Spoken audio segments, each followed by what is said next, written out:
All right, moving on.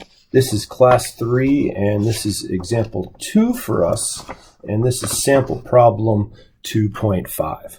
And we have determined the magnitude and direction of the smallest force, F, that maintains the 30 kilogram package shown in equilibrium. Note that the force exerted by the rollers on the package is perpendicular to the incline. Well, this is going to be one of the first ones where we have a body here that is not, oops, excuse me, this is my hand.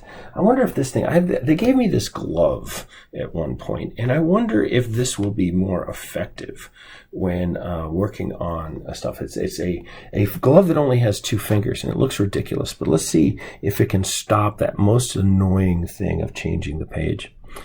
When you want to, okay, so I want to redraw this, and I want to try to mimic the angle.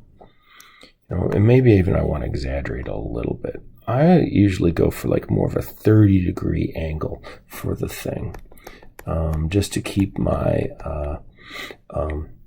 my arrows correct. Okay, so I'm going to employ colors here. I think I want to have my weight is going to be downwards right there. Oh, you know what I forgot to do is declare my X and Y. Well, that's going to be aligned with my box, right? So, and I go primes sometimes just to make it clear. And then let's see, that means that we're going to have a line that's like this right here. And that we're going to have that angle alpha, it's going to be this angle right here is going to be the same angle as that right there. And sometimes what we want to do when looking at that is we could draw in that angle right there just very lightly, and we could convince ourselves. That's one thing the idea, we need to convince ourselves that those are the right things. All right, so other forces that are on this body, there's a reaction force right here. This, of course, this box is pushing against these rollers, but these rollers are pushing back, right? And then there's also, we're told that there's this force right here that they've just called F, so we will go ahead and use that as well, right? I often like to call this the normal force, right? So call it Fn, and this is the weight onto the thing. And then over to the side, we can make sure that we know that the weight is going to be mass times gravity. So we say that it's 30 and it's times 9.81 meters per second squared. So what we're left with is not something I wrote down. Why didn't you write it down? I don't know. Why are you talking to yourself? I don't know. It's just a habit now. 294.3 newtons. I'll write that down over here too. It really feels weird wearing this stupid glove. But 30 times 9.81 and say that it's 294.3 newtons. Okay.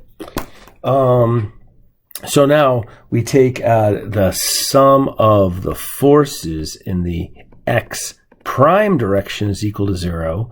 And I'm going to draw my arrow that's this way. That's going to be considered positive, right? And what we end up seeing is that the weight is actually acting in the positive direction. And it's going to be the weight times the sine of, okay, and they use the symbol alpha right there, right? Because it's kind of like opposite from that angle. It's got a component that's in line with the slope right there. And then F is completely in the negative direction, x prime direction, equals 0.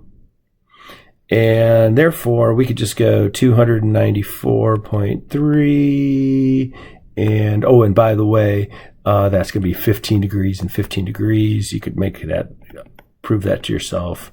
And there's 15 degrees right there. It doesn't look like a very good 15. Somebody criticized this the other day, and was it in this class? I don't know. It didn't hurt my feelings, but it made me feel like maybe I should work a little harder at being a little neater. So F is 76.17 newtons, and that is the answer, so we box it up. And actually, we might be asked for a vector. In fact, when you're not told one way or another, let's answer it like a vector. When it's a rope, I usually don't make it a vector because it's just, you can't push a rope. So they usually answer with a tension. Just call it a tension. So it ends up being a magnitude. But most of all other forces, we actually want to treat them like vectors. And so if we're going to answer, we should answer completely. And so that's going to look like this. And it's going to be at 15 degrees. When in doubt, and it is appropriate, and when it's appropriate, you want to make sure that you answer completely. So there you go. That's the solution there to that sample problem. I don't know how much different it would be from what's been covered in the book, right? So we could even take a look right there because we have, this is only a 5-minute video. So in my collection of books, I happen to have, nope, that's my book. We have Vector Mechanics. I think this is the 11th edition. And if we go to section, this right here, and get down there, right? So as I previously mentioned, right here is what they're doing in the book for that first example problem. For the second example problem, yeah, once again, they use these triangles right here. But it's the free body diagram that's like the really important part. And you'll notice that this is the answer, the same answer that we got. So it's a good thing. I really want you to be looking at these sample problems in the book, not just with what I present.